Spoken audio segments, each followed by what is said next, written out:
এবারের প্রস্তাবিত বাজেটে কৃষি নির্ভর রংপুর অঞ্চলের জন্য আলাদা বরাদ্দ না পেয়ে হতাশ সাধারণ মানুষ। ন্যূনতম বরাদ্দ না থাকায় হতাশ হয়ে উত্তরের কৃষক নেতারা বাজেট প্রত্যাখ্যান করেছেন। আর ব্যবসায়ীদের অভিযোগ, সঠিক নেতৃত্বের অভাবেই তারা বৈষম্যের শিকার হচ্ছেন। রংপুর থেকে জুয়েল আহমেদের রিপোর্ট। কৃষি সমৃদ্ধ অঞ্চল রংপুর, সবুজের উপর ভর করে নিরন্তর এগিয়ে যাওয়ার চেষ্টা এখানকার কৃষকদের। বাজেট নিয়ে মাথা ব্যথা নেই উত্তরের প্রান্তিক মানুষের। মোটা কাপড় আর দুবেলা খেতে পারলেই সন্তুষ্ট তারা। আমরা বাজেট নিয়ে কোনো কিছু উল্লেখ চিন্তাধারা করি না। আমরা খেটে খাওয়া মানুষ, রংপুরের বাসিন্দারা, আমরা দিন মজুর, দিন এনে দিন খাই।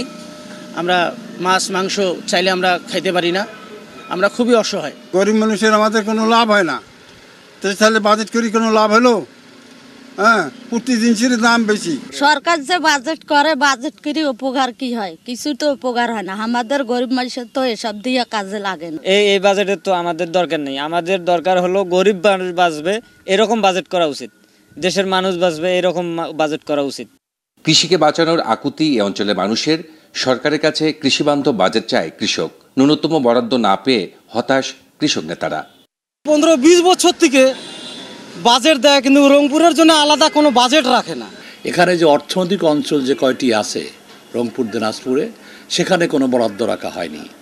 এই অঞ্চলের নদী ভাঙ্গন রক্ষা করার জন্য, সম্পদ রক্ষা করার জন্য আর কৃষিকে রক্ষা করার জন্য পানিকে ধরে রেখে যে বিকল্প ব্যবস্থার কথা সমীক্ষা হলো, সেইখানে আমরা বলেছি এখানে একবারে 12,000 কোটি টাকা লাগবে না, ফেজ বাই ফেজ।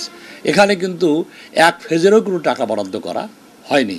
তাহলে এই বাজেট উত্তরাঞ্চলের মানুষকে হতাশার সাগরে ডুবিয়েছে। ব্যবসায়ী নেতাদের অভিযোগ, সংশ্লিষ্টদের অবহেলা আর সঠিক নেতৃত্বের অভাবেই বরাবর পিছিয়ে পড়ছে রংপুর।